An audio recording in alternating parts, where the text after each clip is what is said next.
Hello friends, Father Gary here, Blessed Sacrament, with the second installment of our 5-part homily series on the Eucharist. I'm here in the little house chapel, the rectory house chapel, and thought I would just go ahead and record the homily from here. Maybe just a question to begin. What's the central action that we participate in at Eucharist? What's the central action for you? Let's try to answer that question as we proceed. But before I get into the subject of today's homily, as a lead-in, I'm reading Christ in Dachau right now, which is written by Father John Lentz about 1960. And he's describing his experience as a prisoner in the infamous Dachau concentration camp for over 5 years during World War II. And many hundreds of priests were interred there, along with Jews and Poles and so many people. This hell on earth, and he's describing the experiences of that camp. But we fast kind of forward to the spring of 1945, and they're beginning to see signs that, the Allies are going to win the victory, and perhaps they can begin to hope that they will be freed from this concentration camp. They will be free. And he describes so well that he and all the other priests in the camp were so eager to get out of camp and begin to minister on the outside to rebuild post-war Europe, and all the people, all the misery and all the suffering and all the depression and such like that. They were really looking forward to this ministry. And what happens in the spring of 1945 is typhus begins to rage through the camp, and like 100 people are dying every day in the camp. The orderlies begin to die because they're catching typhus from the prisoners, so they kind of abandon their post, and now it's all these sick and dying people that are left without aid, without assistance.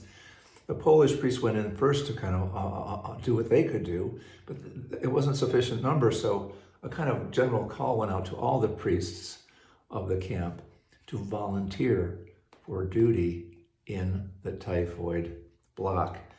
The conditions were going to be indescribable. Work was going to be hard, extremely dirty, and of course, there was always the threat that you could contract typhus and die yourself. So here's Father Lentz. He's describing this kind of dilemma. It's like, what do I do? Got sick and dying, and yet I'm so close to being perhaps free and doing the kind of ministry that I'm so long to do. Well, listen to what he says as he goes to Holy Mass that day when when this decision is weighing heavy upon him. I offered myself up to God completely at Mass that morning as an instrument for him to use as he willed. I placed my life and my will in his hands, dedicating everything to his service. I was nothing but his servant, and I prayed that he should tell me what I should do. We'll come back to that in a few minutes, but this whole idea of offering myself up to God completely at that Mass that morning, this gives us a primary focus. All of us should have this focus at Holy Mass to make a worthy self-offering to God the Father, through the Son. And that's what we're doing at Mass. We're presenting ourselves as a holy offering to God through the sacrifice of the Son. That's, by the way, why we have a penitential rite at the beginning of the Mass, because we can only present a holy offering to God, a pure offering. And so we purify our hearts at the beginning of the liturgy so as to present ourselves a holy, a more worthy offering to the Father. But I'm getting ahead of myself. Before we talk about the offering of ourselves at Mass, we must first speak of the self-sacrifice of Christ on the cross, which is made present at every Eucharist. We know on the night before Jesus' suffering and death, he gathered with his disciples to celebrate the Jewish Passover. Jesus took bread, gave thanks, and broke it, and gave it to his disciples, saying, "Take it and eat. This is my body," meaning his whole self. This is my whole self given up for you, body, soul, mind, will. At Eucharist, Jesus is giving his whole self with unconditional love. And then after the meal, Jesus takes a cup of wine, gives thanks, gives it to his disciples. "This is the covenant in my blood, which is poured out for the many."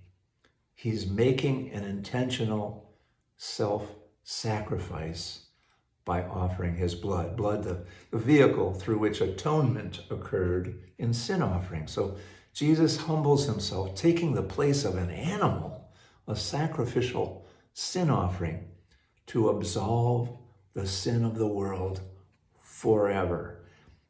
Thus, he's making his self-sacrifice the vehicle for protection from every form of sin and death for all eternity. But how does this sacrifice of Christ on the cross have an effect in our lives if we never think about it? If we only look upon this sacrifice from afar and never enter into it and allow us to move our soul? Well, this is where the Eucharist comes in. It's the way Jesus provides for us to enter into that, his self-sacrifice, this vehicle of protection, and participate in his self-sacrifice for our salvation. Now, how is the sacrifice of Christ on the cross made present at the Eucharist? We've got to talk about that. The Jews distinguished between profane time, the time of past, present, and future, kind of unalterable, and sacred time. God transcends space and time and can take any event in the future or in the past and collapse it into an event in the present. So through ritual and myth, through prophets and priests, God could go to the sacred events of sacred history and make them present to a believer now. This is precisely what Jesus understood and intended at the Last Supper. When he says, "This is my body, this is my blood," he is referring to his body hanging on the cross, the blood poured out for our salvation on the cross in the future. What would be the next day after the Last Supper? He's referring to that body and blood being brought into the present by his prophetic word. He is the prophet. He's the prophet speaking for God. And by those words of institution, that future self-offering is made present in that room of the Last Supper for the apostles. It gets better. When Jesus tells his apostles to do this in remembrance of me, he doesn't mean that they should merely call the event to mind. Rather, Jesus had a Jewish view which intended that the apostles relive the Last Supper so that when they would celebrate a supper in the future, there would be a time collapse between that supper they were celebrating and the Last Supper of Jesus. In order for this time collapse to happen, those prophetic words of Jesus, those words of institution, has to be spoken. And this is where the ordained priest comes in. That's why we need a priest at Mass who acts in the person of Christ and assumes Christ's prophetic power by virtue of his ordination. So that's what the priest's role is at Mass. At Eucharist, God collapses the time from the present to the time of the Last Supper, bringing the bread and wine that Jesus gave his apostles into the present.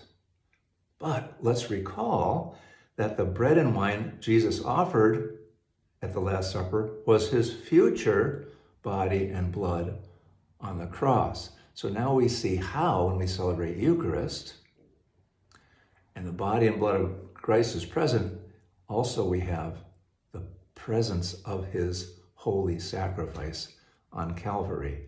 The meaning, do this in remembrance of me, could be paraphrased as, do what I have done in order to bring about my saving sacrifice to make really present the salvation wrought in me. So there it is. The Eucharist presents this sacrifice of Christ on the cross for our salvation. It makes it present to us so that we can enter in and that we can benefit by the effects of sharing in the self-sacrifice of Jesus. All right.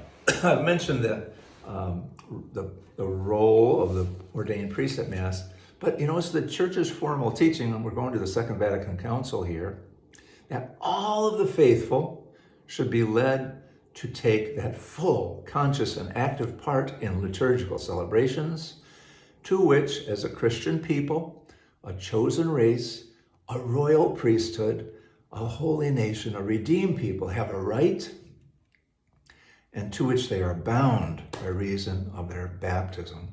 So we're talking about the common priesthood here, the priesthood of the baptized that we all share in.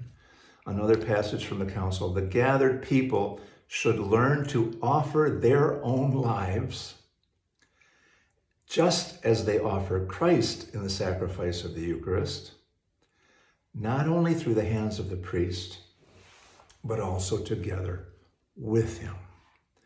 So at Mass, we not only offer the holy sacrifice of Christ to the Father, but we join ourselves and our sacrifices and our intentions to that of Christ. Benedict XVI said it this way: the remembrance of his perfect gift consists not in the mere repetition of the Last Supper. Jesus left us the task of entering into his hour. The Eucharist draws us into Jesus' act of self-oblation. At Mass, the passion and death of Jesus are before us. We allow ourselves to receive the love of God that flows from Christ's sacrifice. Yeah, but don't forget, we're not just there to receive, we're there to give. We're there to give as well. Our hearts are moved to participate in this sacrifice, to make our own self-offering, to be transformed ourselves into a sacrifice of love. And of course, in the proportion that we give, right, we receive. So it's important to enter into this sacrificial dimension of Eucharist. I would say, unless you participate actively in this central action of the Eucharist, this holy sacrifice, you really haven't participated in Mass at all. And if you're going to actively participate, then you've got to be properly disposed, and you have to prepare your heart to enter into Jesus's divine human act. So our timeliness, as an example of foregathering at Mass, is important, so that we have sufficient time to prepare our hearts and call to mind what it is we're offering that day. What's our Mass intention? What is the sacrifice that we're making that day, joined to the sacrifice of Christ? And wow, if we're offering to the Father our sacrifice is joined to the perfect sacrifice of Christ, and it's like, how can he refuse, right? It really makes our offerings so much more beautiful when they're joined to the perfect sacrifice of Christ. Maybe just mention in a particular way the offertory of the Mass, when the gifts are coming forward, the bread and the wine and the monetary offerings, which all those things represent your offerings, the offerings of the people that are joined to the self-sacrifice of Christ, to the glory of God and for the transformation of the world. And of course, to make our own selves this sacrifice of love. One more quote, Pius XII. All the faithful should be aware that to participate in the Eucharistic sacrifice is their chief duty and their highest dignity, and that not in an inert and negligent fashion, giving way to distractions and daydreaming, but with such earnestness and concentration that they may be united as closely as possible with Christ the high priest. And together with him and through him, let them make their oblation, and in union with him, let them offer up themselves. Just before the great Eucharistic prayer at Mass, you pray a petition, don't you? It goes, may the Lord accept the sacrifice at your hands for the praise and glory of his name, for our good and the good of all his holy church. This sacred ritual is oriented to sacrifice. Christ's sacrifice that the whole church offers, and our own sacrifices united to Christ's for the transformation of the world. Remember Father Lentz? He went to Mass, and I offered myself up to God completely at Mass that morning as an instrument for him to use as he willed. I prayed that he should tell me what I should do.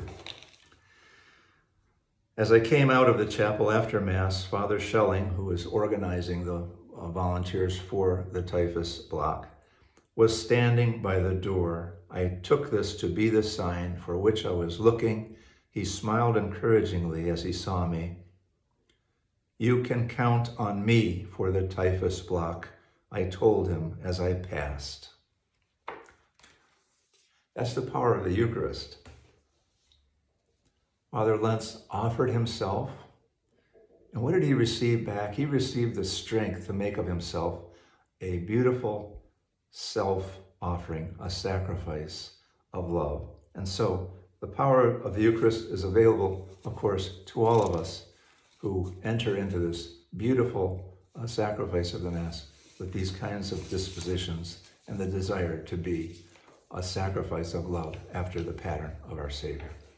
Okay, next week's theme is real presence at Eucharist, to be followed by Holy Communion and then sacred meal. So stay tuned for more. Thanks for joining, and God bless you.